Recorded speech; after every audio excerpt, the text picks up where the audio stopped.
안녕하십니까, 덕꿀입니다. 토요일날 또 인사를 드립니다. 지난번에 유튜브 찍은 것도 댓글 해주신 분 너무 감사드리고요. 제가 댓글 다 읽어보고 있습니다. 오늘도 댓글을 한번 쭉 읽어보면서 혹시나 궁금한 사항도 올려주신 분들이 몇 분 계셔서 같이 한번 제가 리뷰를 달아드리는 시간과 함께 같이 이제 공부를 한번 해보려고 합니다. 지난번에도 슈퍼땡스를 보내주신 분이 계시는데요. 닉네임이니까 그냥 읽어드릴게요. 콩왕킹님께서 15,000원의 슈퍼땡스를 보내주셨습니다. 너무 감사드리고요. 항상 이렇게 보내주신 분들 또 보내주신 분들이 많으시더라고요. 제가 반복해서 보내주신 분들 잘 익히 알고 있습니다. 너무 감사드리고 저랑 마주친 적도 없고 목소리만 이렇게 인사도 드리고 있지만 항상 마음속으로는 감사함을 간직하고 있습니다. 너무 감사드립니다. 그 다음에 어떤 분께서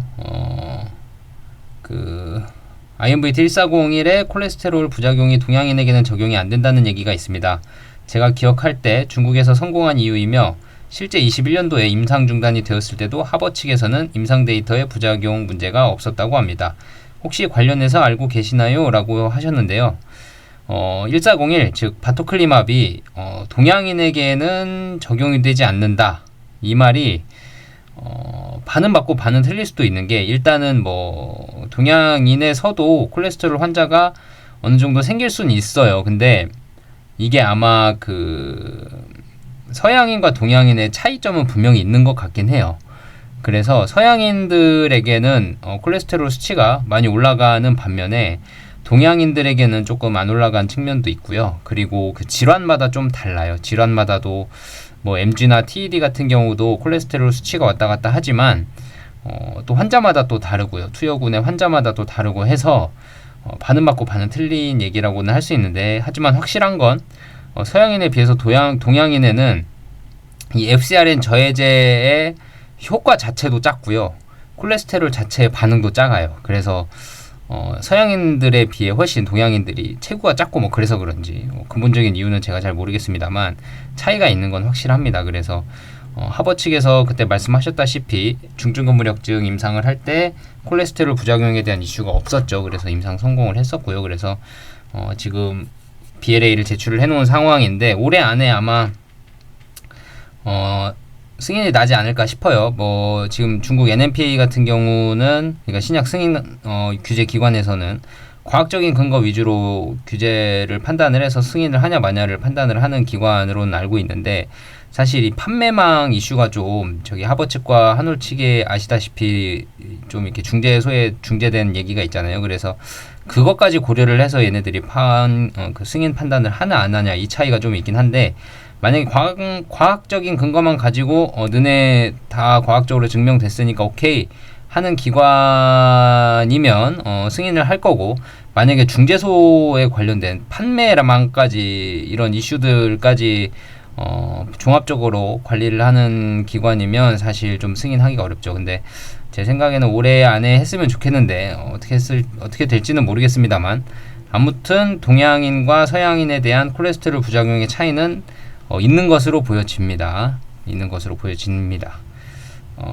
그 다음에 쭉 보시면 말씀하신 것처럼 분산해서 리스크 대비하지요 라고 하시는 분도 계셨고요. 대부분 감사합니다 라고 해주신 분들도 너무 댓글 달아주셔서 제가 감사드립니다. 그리고 TED 상업 성과와 관련해서 가능성이 있다고 평가되는 이유는 아래와 같다고 생각합니다 라고 하시면서 세 가지를 말씀을 해주셨는데, 첫 번째는 GD와 TED가 기전이 유사하다. 두 번째는 GD에서 관해 데이터가 있기에 TED도 관해 데이터가 있을 가능성이 있다. 세 번째는 MG처럼 만성질환에 지속적으로 복용하는 질환에는 1401이 어려우나 TED처럼 관해가 되는 것은 단기 부작용에도 적용이 가능하다. 맞는 말씀이신 것 같아요. 그래서 TED를 바토클리맙으로 상업화를 할 수도 있을 것 같기도 합니다. 네. 다른 분들도 많은 말씀 해주셨는데 감사합니다. 충고 잘 들었습니다 해주신 분도 계시고요.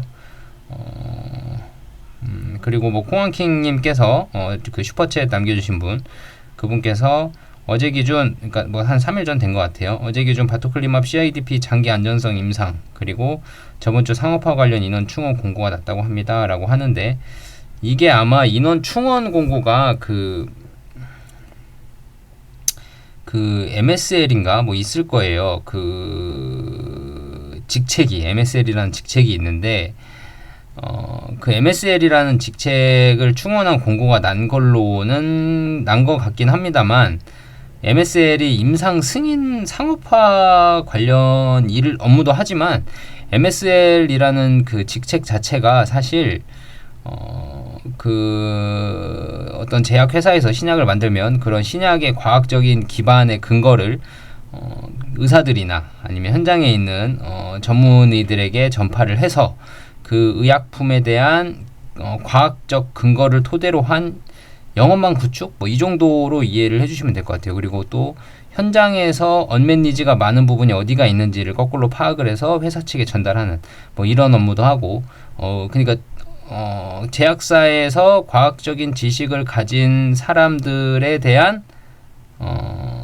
제약사의 영업 업무라고 생각하시면 될 것 같아요. 뭐 물건을 파는 영업 업무가 아니고 과학적인 근거를 기반으로 한 그 지식을 기반으로 한 영업 업무라고 보시면 될 것 같습니다. 그래서 꼭 뭐 승인을 하려고, 아니 그러니까 상업화를 하려고 뽑으려고 한 인원이라고 생각하기에는 너무 이제 좀 뭐 긍정적으로만 해석하려다 보면 그렇게도 해석이 가능하겠지만 좀 객관적으로 보려고 하면 그런 업무들을 하시는 분들이 꼭 상업화를 위한 업무만 하는 건 아니다.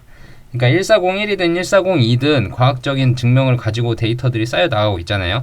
그런 쌓여 나간 데이터들을 전문의들이나 현직에 있는 의사들에게 전파를 하면서 그 뭐라 그러죠? 영업망 토대라고는 좀 그렇지만 나중에 훗날에 이 약이 승인이 된다면 이 약을 한번 써보시는 것도 과학적으로 좋습니다 정도의 커뮤니케이션을 하는 직책이라고 좀 생각을 하시면 될 것 같아요. 그래서 상업화와 관련됐다라고 100% 판단을 내리기에는 조금 이게 너무 치우친 편향적인 마인드가 있어서 제 생각은 그렇습니다. 제 생각은 뭐 이뮤노반트가 진짜 상업화를 하려고 뽑았을 수도 있죠. 그거는 제가 잘 모르는 일이지만 아무튼 MSL이라는 직책 자체가 뭐 그렇게 꼭 상업화를 위해서만 뽑는다라고는 판단하시면 조금 이제 객관적으로 판단하기가 좀 어렵지 않나 싶습니다. 아무튼 댓글 다 달아주셔서 감사하고요. 공항킹님 너무 감사드립니다. 오늘 영상은 그래서 그 방금 말씀드린 CIDP 관련 안전성 확장 임상 착수했다는 이 기사와 함께 한번 이 임상을 왜 착수를 했는지를 추정을 좀 해볼까 해요. 그리고 그 조심스럽게 좀 제가 추측을 하는 건 이전에 말씀드리고 싶은 건 투자 판단은 이제 여러분들이 구독자분들이 하시는 거고 저는 이제 한올바이오 파마를 저도 주주로서 같이 공부를 하고 장기 주주로 남기 위해서 열심히 데이터를 확인을 하고 추적을 하고 꾸준히 투자를 하고 싶은 한 사람으로서 영상을 찍고 있지만 투자 판단은 본인들이 하시는 겁니다. 제가 여러분들 돈 책임져 드리지 못하고요. 제 유튜브를 보시고 투자를 하시더라도 제가 사람하라 저는 산다곤 하지만 사람하라라고 할 권한은 없고요. 여러분들이 판단에 맞게 하시면 되고요. 그래서 분산 투자를 하셔야 됩니다. 꼭 분산 투자하시고 한올만이 정답은 아닙니다. 세상에는 수많은 종목의 주식들이 있고요. 한올이라는 회사만 있는 건 아니니까 여러분들이 잘 판단하셔서 주식 투자, 건전한 주식 투자 하시길 바라겠습니다. 일단 제가 오늘 조심스럽게 좀 추정을 해보려고 하는 건 이제 바토클리맙에 대한 이야기인데 좀 상황이 좀 심상치 않게 돌아가는 것 같은 분위기가 얼핏 느껴집니다. 그때 3월달에 MG 중증 근무력증에 대한 데이터를 이뮤노반트가 발표를 할 때 이렇게 얘기를 했어요. MG 데이터는 성공이 됐지만 상업하지 않겠다. 하지만 연말에 TED 결과를 보고 상업화 여부를 결정하겠다. 이 말이 저는 처음에 3월달에 듣기로 이해하기로는 이렇게 이해를 했거든요. MG는 승인 신청을 하지 않는구나. 근데 TED 결과를 보고 바토클리맙 상업화를 연구해 보겠다. 그럼 바토클리맙을 상업화를 하려면 MG도 같이 추진을 한다는 얘기네? 라고 저는 들었거든요. 근데 뭐 한 칸에서는, 그러니까 뭐 다른 의견으로는 MG는 안 하는데 TED만 한다. 뭐 이렇게는 들었는데 사실 이게 바토클리마브로 상업화를 할 거면 굳이 MG 임상을 성공을 했는데 TED 질환에 대해서만 승인 신청을 할 리는 좀 가능성이 적거든요. 그러니까 아마 제 생각처럼 처음에 생각했던 것처럼 TED가 만약에 성공을 한다면 MG까지 같이 해서 BLA를 신청을 하지 않을까 싶은 생각이 좀 들고 바토클리마브를 상업화하지 않을까라는 생각도 듭니다.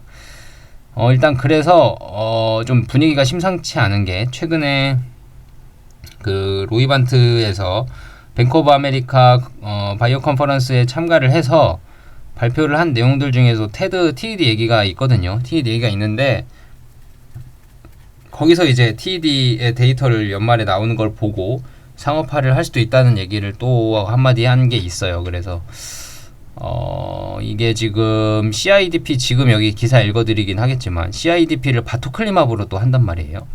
바토클리마브 말고도 지금 1402번으로도 하고 있거든요. 고용량으로 투여를 해서.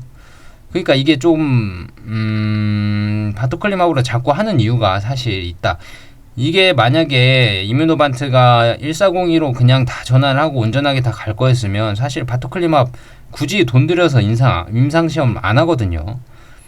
그러니까 1402로만 계속 추진을 할 거면 1402로만 몰아서 하면 되는 걸, 그러니까 CIDP 이거 장기 안정성 확장 임상도 1402로 해도 되거든요, 사실.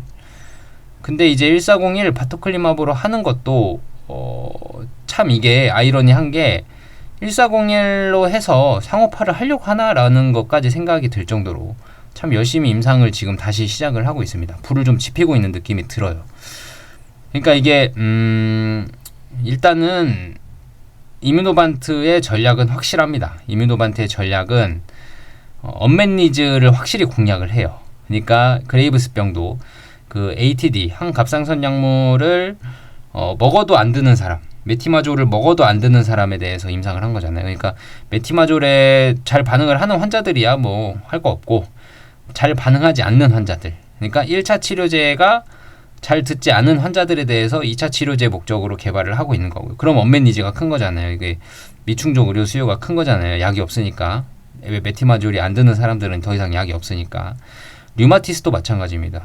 굳이 D2T RA를 하는 건 존슨앤존슨은 사실 이런 불응성 류마티스로 한 게 아니에요. 류마티스 질환에 대한 TNF-알파 치료제랑 병행을 해서 존슨앤존슨은 투약을 했기 때문에 불응성 환자랑은 좀 거리가 멉니다. 근데 이뮤노반트는 굳이 1차, 2차, 3차 치료를 함에도 안 드는 류마티스 환자들을 대상으로 했거든요. 그러니까 언맷 니즈가 클 수밖에 없죠. 그리고 경쟁 구도가 없어요. 그러니까 좀 뭐라 그러죠? 그 진입 장벽이 높다는 표현을 하잖아요. 그죠? 진입 장벽이 높아요. 대신 리스크는 있죠. 사실 다른 약물들이 안 들었는데 얼마나 질병이 소위 말해서 세게 걸렸으면, 심하면 다른 약물도 안 들었는데 이뮤노반트 약은 꼭 들으라는 법이 없거든요. 그러니까 리스크는 커요. 리스크는 큰 대신 돌아오는 그 수익이나 그런 언맷 니즈가 크기 때문에 사실 그런 질환을 공략하는 게 쉽진 않지만 자신감 있으니까 들어가는 겁니다. 과학적으로 FcRN에 대한 데이터는 점점 쌓이고 있고, 우리 이뮤노반트 FcRN 데이터 쌓이고 있고, 다른 질환도 쌓이고 있는데 우리 류마티스 해도 되겠는데 하는 생각이 든 거예요. 존슨앤존슨 임상을 보고 더 확고해졌겠죠. 그래서 이런 그 뭐라 그러죠? 1차, 2차, 3차 치료제를 안 드는 시장을 공략을 하면서 이런 언맷 니즈가 큰 환자군들에 대해 타겟을 하는 것 같아요. 그래서 이뮤노반트의 타겟은 어느 정도 정해져 있는 것 같습니다. 뭐 테드도 그렇고 그레이브스병도 그렇고 뭐 MG 자체도 지금 더 엄격한 MSE 지표를 내세우고 있잖아요. 그런 MSE 지표도 그렇고, 그러니까 환자군에 대해서 불응성 환자군들을 잘 노리고 있는, 잘 노리려고 하는 그런 방향성으로 좀 잡고 가는 것처럼 보입니다. 그래서 지금 이 바토클리마브 기사를 지금 한번 읽어볼 건데요. 여러분들도 한번 잘 읽어보시고, 바토클리마브 상업 안 할 수도 있습니다. 그건 저는 몰라요. 저는 모르는데 일단 회사에서 어떻게 판단을 하는지에 따라 달라질 수 있는 거니까 제가 뭐 회사는 이렇게 판단할 겁니다 라고 내부 관계자도 아닌 제가 뭐라고 대답을 할 수 있겠습니다. 확실히는 못합니다. 하지만 지금 분위기가 바토클리마브이 심상치가 않다라는 것은 좀 제가 오래 봐온 주주로서 좀 느껴지는 부분이 살짝 있습니다. 그래서 여러분들도 한번 잘 생각해 보시고, 제가 너무 그쪽으로 치우쳐서 생각을 하는 걸 수도 있어요. 그런 부분들이 있으면 댓글을 통해서 좀 저도 객관적으로 판단할 수 있게끔 좀 중심을 잘 잡아주시면, 도움을 주시면 감사하겠습니다. 자, 한번 읽어볼게요. 한올바이오파마 파트너 바토클리맙 CIDP 장기 안정성 확장 임상 착수라고 되어 있습니다. 주일에 340mg. 이 340mg이면 저용량 약물이거든요. 바토클리맙에 피하 투여 방식이고 52주 장기 투여 검증을 하겠다. 이뮤노반트 사이언스가 글씨가 좀 작나요? 제가 좀 키워볼까요? 네, 이뮤노반트 사이언스가 한올바이오파마에서 도입한 자가면역 치료제에 대한 장기 안전성을 살펴보기 위한 추가 임상을 시작했다. 24일 미국 임상 사이트 클리니컬 트라이얼즈에 따르면 미국 이뮤노반트 사이언스는 만성염증성 탈수초성 다발 신경병증 CIDP 환자를 대상으로 신약 후보 파토클리맙의 장기 안전성, 내약성을 평가하는 공개 확장 임상을 실시했다. 그러니까 공개 확장 임상이 오픈 라벨 익스텐션에서 OL이거든요. 오픈 라벨 익스텐션 공개 확장 임상입니다. 이번 연구는 선행 연구 140에 마친 CIDP 108명 대상으로 주 1회 340mg 피하 주사를 최대 52주간 투여하는 방식이다. 1차 완료 시점은 2028년 11월로 예상이 된다. 그러니까 1차 연구를, 그러니까 CIDP 환자를 108명을 고용량으로 아마 투여를 했던 걸로 알고 있고요. 그 다음에 340mg 피하 주사 투여를 최대 52주간 더 하는 방식입니다. 이게 아마 제가 알기로는 고용량, 저용량을 같이 했던 걸로 알고 있는데 한번 봐야 될 것 같아요. 고용량, 저용량을 아마 같이 투여한 걸로 알고 있는데 추가로 한번 확인을 해봐야 될 것 같습니다. 그리고 이상 CIDP 환자에서 바토클리맙의 장기 투여가 안전하고 잘 견딜 수 있는지를 하는데 목적을 두고 있다.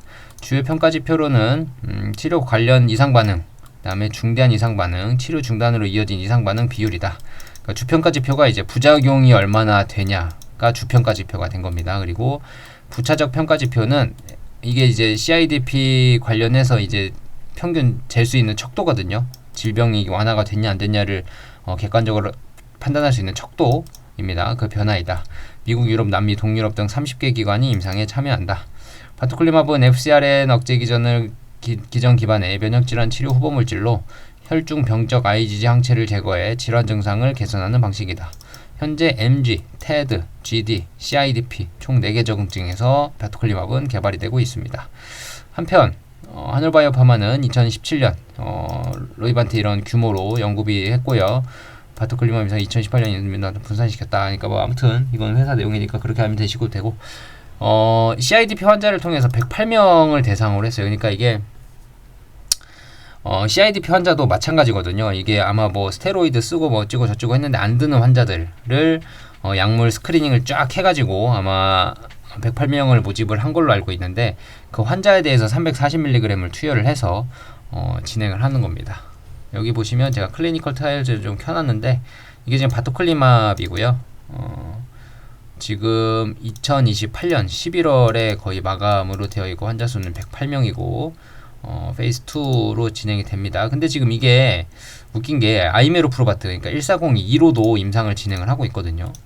1402로도 162명 환자에 대해서 1402도 하고 있어요. 1402도 하고 있고 2028년 8월에 지금 주 평가 지표가 이제 확인이 될 것 같은데 보시면 2028년 11월, 2028년 8월, 그러니까 이게 겹쳐요. 날짜가 거의.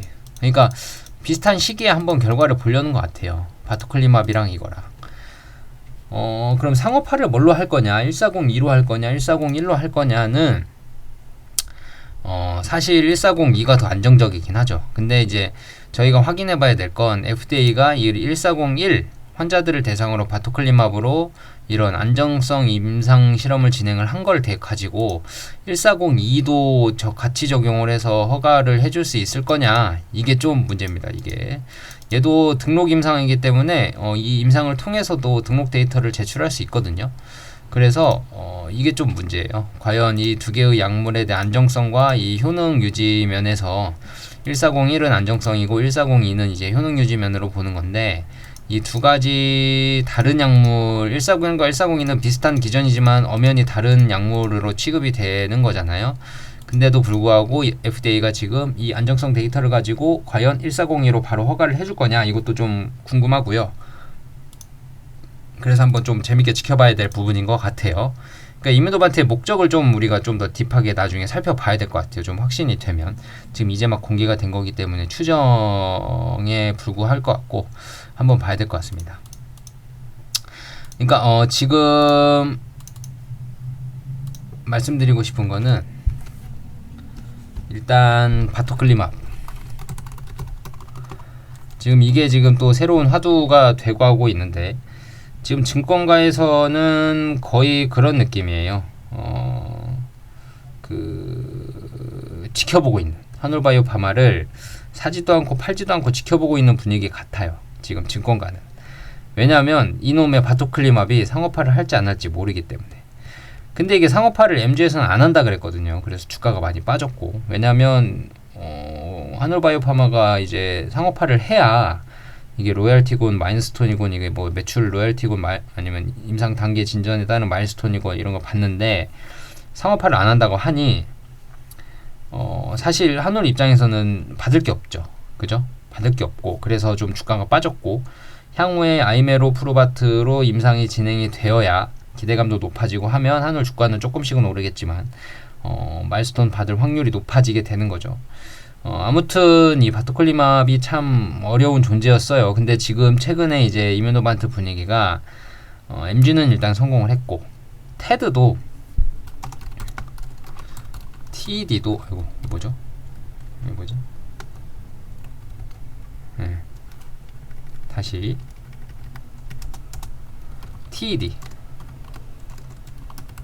TED도 지금 그 뭐라 그러죠?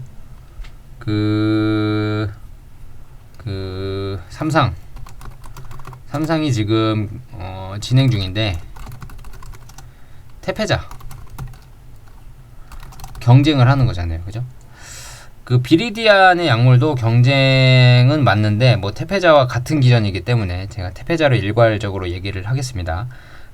그 IGF-1R에 대한 그 치명적인 부작용인 청력 소실 관련 부작용이 있기 때문에, 비리디안도 같은 부작용이 적다곤 하지만 없을 수는 없기 때문에 같은 기전이니까요.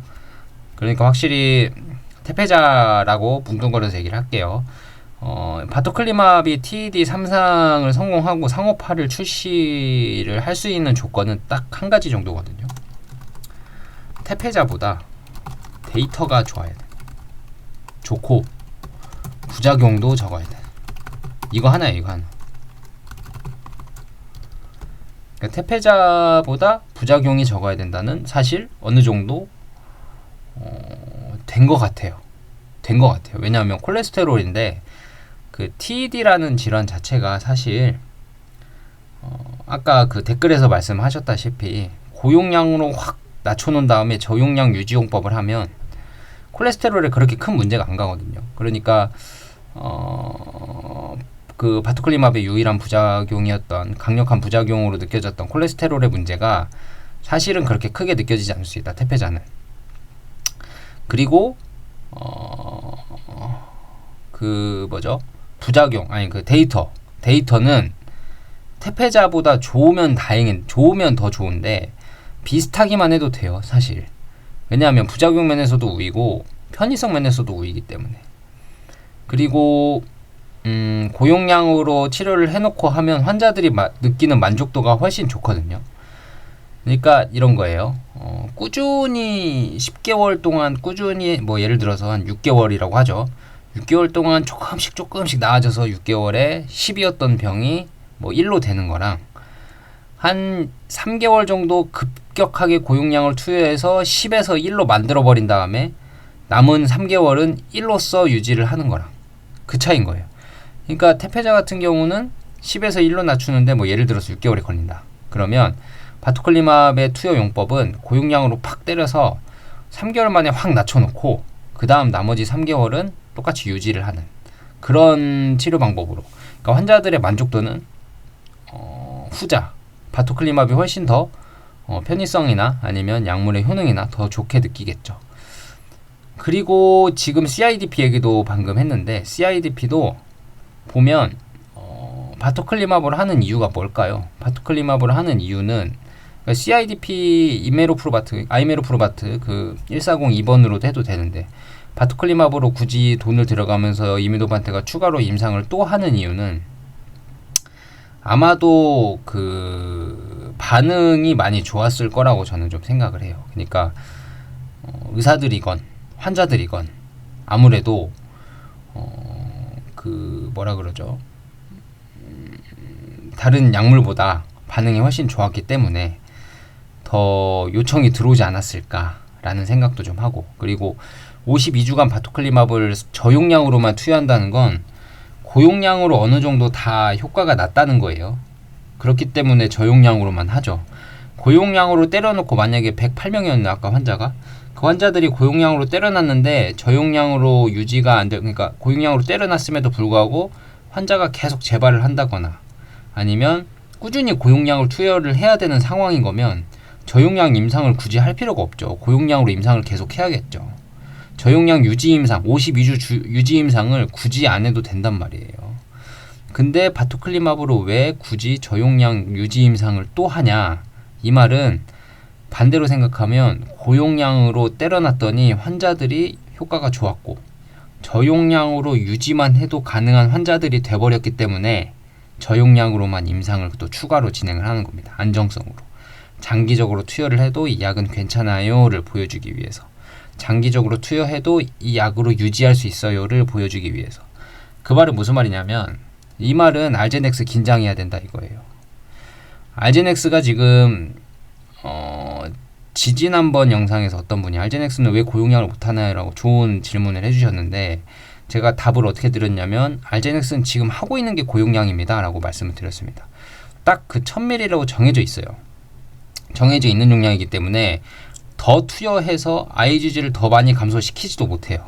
그렇기 때문에 IgG를 더 많이 감소시키는 하놀이나 이뮤노반트 입장에서, 고용량을 가지고 있는 하놀이나 이뮤노반트 입장에서는 상당한 언맷 니즈를 더 끌어들일 수 있는 상황이 된 겁니다. 알제넥스 같은 경우는 치료가 안 되는 CIDP도 분명히 있을 거예요. IgG 감소율이 적어서.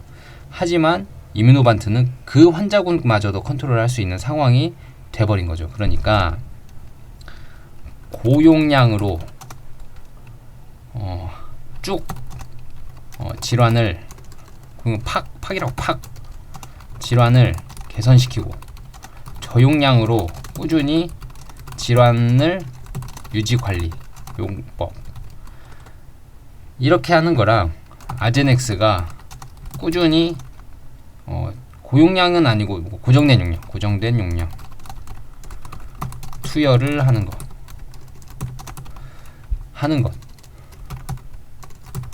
이 두 차이가 뭐냐면, 아까 말씀드렸다시피 알제넥스는 고용량이 없기 때문에 고정된 용량을 투여하기 때문에 더 심각한 환자들에 대해서는 약물이 안 되는 환자가 분명히 있을 겁니다. 근데 그런 환자들은 이제 알제넥스 약을 넣어도 안 되죠.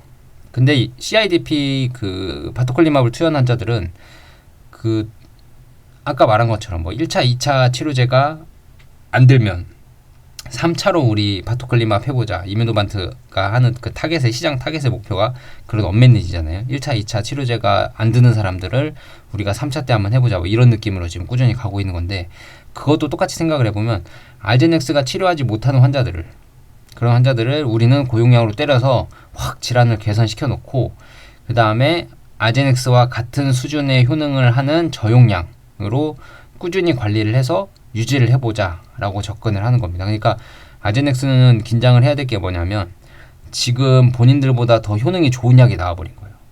그러니까 약물에 대한 이미지가 바토클리마브는 좀 이제 좀 심각한 환자들마저도 치료가 된다가 돼버린 거죠. 적당한 환자들이야 알제넥스 약을 넣어도 되지만 그건 당연히 한올약도 되는 거고요. 당연히 되는 거고, 더 심각한 환자들은 이제는 알제넥스 약은 안 된다는 거예요. 그러니까 CIDP 심각한 환자든, MG 심각한 환자든, TED 심각한 환자든, 그레이브스 심각한 환자든 IgG를 순간 팍 떨어뜨리는 그 효능을 느껴야 된다. 환자들이 느끼면 필요해진다. 그렇기 때문에 그 지금 CIDP 임상도 사실 분위기가 많이 좋으니까 바토클리마브로 추가 임상을 진행하지 않나. 환자들이 만약에 분위기가 안 좋고 뭐 이 약이나 제 약이나 비슷한 애 정도 수준이었으면 CIDP 바토클리마브로 부작용이 굳이 있는 바토클리마브로 이 임상 장기 안전성 데이터 임상을 추가로 안 할 겁니다. 누가 하겠어요 그걸. 근데 굳이 바토클리마브로 안정성 데이터를 검증을 하려는 건 다 이유가 있습니다. 왜? 효능이 좋았기 때문에. 환자들에 대해서 효능이 좋았기 때문에. 그러니까 하겠죠. 이뮤노반트도 생각이 있으니까요. 그렇기 때문에 바토클리마브의 상업화 가능성이 사실 이런 거잖아요. 우리 상업화 안 할게요 라고 MG 때 중증근무력직 때 우리 상업화 안 할게요 라고 했어요. 그러다 TED 때 딱 까봤는데 뭐야 생각보다 태페자보다 데이터도 좋고 부작용은 태페자랑 말도 안 되게 좋잖아요. 그죠? 그러니까 태페자는 청력 소실이랑 부작용이 이제 투여하면 할수록 더 심해질 텐데 바토클리마브 같은 경우는 TED도 고용량으로 딱 때려놓고 안구 돌출 정도가 좀 들어가면 저용량으로 유지를 하는. 그러니까 저용량을 쓰면 콜레스테롤도 그렇게 크게 왔다 갔다 안 하니까 크게 왔다 갔다 걱정할 수준은 아니니까 고용량을 팍 투여를 해서 좋아지면 저용량으로 쭉 유지를 하는 그런 상황이 된다면 연말에 딱 됐을 때 TED 데이터를 딱 까보니까 바토클리마브 데이터가 너무 좋은 거예요. 생각보다 부작용도 컨트롤이 되고 태페자보다 데이터는 비슷하기만 해도 돼요. 뭐 좋으면 월등하면 더 좋고요. 만약에 그런 상황이 오면 우리 TED 해야겠네, 바토클리마브 상업화 해야겠네, 환자들 반응이 너무 좋은 거예요. 그러면 우리 해야겠네 라는 생각을 할 거고요. 그러면 우리 CIDP도 반응 좋았잖아. 그러면 지금 임상 들어가는 게 뭐죠? 지금 임상 들어가는 거는 TED 성공했을 때 그럼 우리 MG도 바토클리마브로 낼 수 있고 TED도 바토클리마브로 낼 수 있고 CIDP도 지금 임상을 진행하고 있기 때문에 CIDP도 낼 수 있다. 지금 임상 진행하는 거는 좋은 게 뭐냐면 환자군이 다 모집이 돼 있다는 거예요. 108명인가 106명이 그 첫 번째 임상 이상 참여했던 환자들을 대상으로 또 한다잖아요. 장기 데이터를. 그러니까 굳이 환자 모집이 더 필요 없어요. 그 환자들한테만 하면 돼요. 그렇기 때문에 환자 모집 시간이 줄잖아요. 그러니까 정확한 시간에 데이터가 도출이 될 수도 있다 이 말입니다. 그렇기 때문에 우리 그럼 바토클리마브 상업화 할게. MG 지난번에 성공했지. 그거 BLA 내고 TED 이번에 성공했어. 데이터도 좋아. 비리디안이나 태페자보다 우리 훨씬 월등해. 편의성도 좋아. 오케이. TED도 냈어. CIDP 우리 임상 이상 장기 데이터 하고 있어. 그거 성공하면 이게 지금 환자가 106명인가 108명이면 적은 환자는 아니거든요. 우리 이걸로 BLA 한번 도전해볼게 라고 할 수도 있어요. 그렇기 때문에 물론 아이메로프루바트로도 하고 있지만 그거랑 같이 비교해서 아이메로프루바트로 그걸 할 수도 있어요. 그 BLA를 할 수도 있어요. 뭐 그거는 더 좋은 약물이 되겠죠. 부작용이 없을 수 있으니까. 아무튼 바토클리마브로 장기 안정성 임상 CIDP로 진행하는 것은 물론 이게 아이메로프루바트의 데이터가 얹어져서 같이 그걸 통해서 아이메로프루바트로 임상을 BLA로 진행을 할 수도 있지만 중요한 건 바토클리마브로 계속 뭔가 하려고 한다는 겁니다. 데이터를 쌓으려고 하든 뭘 쌓으려고 하든 아무튼 바토클리마브로 진행을 한다는 것은 상업화 가능성이 조금 보이지 않느냐 싶어요. 그러니까 TED 같은 경우 만약에 성공을 하면 MG랑 TED는 바로 BLA를 할 것 같고요. 그러니까 상업화를 한다는 전제하에 만약에 데이터가 MG라는 시장은 사실 알제넥스가 자리를 잘 잡았기 때문에 데이터가 아무리 좋아도 우리가 비집고 들어가려면 좀 힘들어요 라는 게 생겼다면 TED 같은 경우는 아직 알제넥스가 자리를 잡지 못한 상황이거든요. 알제넥스가 내년 하반기 정도로 이제 임상 발표가 될 것 같은데 그때까지 또 몇 달의 시간이 있잖아요. 그죠? 그렇기 때문에 TED 같은 경우는 시장에 잘 침투하기만 하면 알제넥스보다 훨씬 더 고용량으로 투여를 할 수 있고 환자 개선 정도가 훨씬 뛰어날 수 있기 때문에 먼저 자리를 잡을 가능성도 없지 않아 있다. 그래서 바토클리마브로 상업화를 추진할 수 있다. 게다가 지금 CIDP도 바토클리마브로 안정성 임상을 또 진행을 하고 있기 때문에 바토클리마브를 활용하려는 뭔가가 보일 수도 있겠다. 이런 생각이 들기도 합니다. 물론 다 나중에 아이메로프루바트로 바꿔서 한다고 할 수도 있어요. 그러기에는 근데 아마 시간적 압박이 사실 TED라는 시장 자체를 놓치는 거기도 하고요. CIDP 시장도 지금 그때쯤이면 한 3, 4년 뒤면 알제넥스도 CIDP 시장을 많이 자리를 잡을 텐데 그 또한 아마 좀 부담으로 다가올 겁니다. 아무튼 뭐 데이터가 더 좋다면 당연히 상업화 들어가겠죠. TED도 바토클리마브로. 그러면 MG도 같이 들어갈 수도 있습니다. 고용량으로 그 MSE 데이터가 있기 때문에 물론 콜레스테롤 부작용이 있긴 하지만 스타틴 계열 약물로 잘 조절이 가능하기 때문에 그렇게 크게 신경을 안 써도 될 것 같은 상황이 올 수도 있어요. 그러니까 최근에 이제 바토클리맙에 대한 분위기가 좀 많이 바뀌고 있다라는 게 좀 느껴지더라고요. 저는 뭐 그렇게 생각을 하려고 해서 그런지 모르겠지만 상업화를 아예 안 한다고 하기에는 바토클리맙으로 뭔가를 열심히 하고 있고요. 그리고 뭐 데이터도 열심히 보려고 하고 있고, 그리고 특히나 환자들의 반응이 사실 나쁘지 않은 것 같아요. 그래서 CIDP 임상을 지금 장기 데이터 임상을 또 진행을 하는 게 환자들의 반응이나 의사들의 반응이 좋았기 때문에 진행을 하려고 하는 거 아닌가 싶은 생각이 들 정도로 그렇게 추정이 될 정도로 분위기가 조금 바토클리맙을 상업화하려고 하나? 라는 생각이 들게끔 좀 그림이 그려지는 것 같습니다. 아마 TED 데이터가 일부는 어느 정도 보였겠죠. 연말이면 한 두어 달 정도 남았는데, 세 달 남았나요? 세 달 남았는데, 일부는 아마 TED 데이터가 보였을 수 있습니다. 근데 최근에 이제, 아까 잠깐 말씀드렸는데, 뱅크 오브 아메리카 글로벌 헬스케어 컨퍼런스에서, 맥클라인 CEO가 나와서 하는 말이 TED 데이터는 봐야겠지만, 좋으면 상업할 거다라는 멘트도 있었거든요, 분명히. 그렇기 때문에 조금 이제 데이터 기준으로 판단을 한다면 기대를 좀 걸어보지 않을까 싶습니다. 그 부작용은 이제 태페자보다 좀 우위일 것 같고, 데이터가 태페자랑 비슷하기만 해도 아마 상업화 가능성이 충분히 있지 않나 싶은 생각이 좀 들긴 합니다. 토요일날 이렇게 한번 얘기를 해봤는데 좀 긍정적인 소식이라고 보여지죠. 바토클리맙을 만약에 상업화를 추진한다고 한다면 연말에 주가가 아마 많이 올라갈 겁니다. 근데 뭐 그것도 리스크니까요. 제가 어떻게 뭐 상업화를 한다 안 한다 확정은 아니지만 한다면 당연히 그러겠죠. 증권가에서는 지금 한지 안 한지 몰라서 안 사고 있는데 한다 그러면 살 수밖에 없겠죠. 그죠? 그렇기 때문에 한번 지켜봐야 될 것 같고요. 상업화를 안 할 수도 있습니다. 그거는 리스크예요. 저희 리스크를 지시는 분들은 지금 열심히 모아 가시는 거고요. 리스크를 안 지고 나는 나중에 이제 확정되면 리스크를 좀 덜 질게 하시는 분들은 나중에 조금 수익을 덜 나게 되시겠죠. 그 정도는 감안하시고 투자를 하셔야 되니까. 아니면은 뭐 바토클리맙 데이터 확인하고 상업화 되는지 확인하고 사도 늦지 않겠네 라고 생각하시는 분들은 그때 사셔도 됩니다. 뭐 늦지 않으시면 그때 사셔도 되니까요. 한번 잘 판단을 해보시고 투자 판단은 이제 여러분들에게 있으니까 저는 열심히 같이 데이터 분석하고 공부하고 이런저런 내용입니다 라고 소개하는 내용이니까 참고로 봐주시면 좋겠고요. 오늘 토요일인데 바토클리맙에 대한 얘기를 좀 해봤습니다. 오랜만에 이 아이메로 프루바트가 아니고 바토클리맙 얘기로 좀 해봤는데 결론은 저는 조금 긍정적으로 보고 있다. 분위기가 좀 바토클리맙 데이터에 대한 분위기가 좀 긍정적으로 나와주면 충분히 TED 상업화가 가능하다. MG도 같이 엄버갈 수도 있다.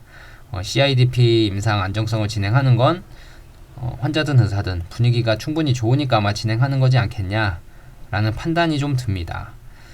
오늘은 이렇게 정리를 좀 하고요. 지난번에 댓글 좋아요 특히 많이 눌러주시더라고요. 너무 감사합니다. 좋아요 많아져서 너무 기분이 좋고요.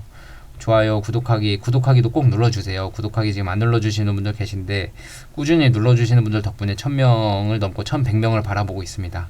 2000명, 3000명 가는 유튜버가 되는 게 제 꿈이기도 하고 같이 이렇게 가면 또 같이 힘도 되거든요. 그러니까 구독하기 꼭 눌러주시고 슈퍼챗 보내주신 분들 다시 한번 감사드리고요.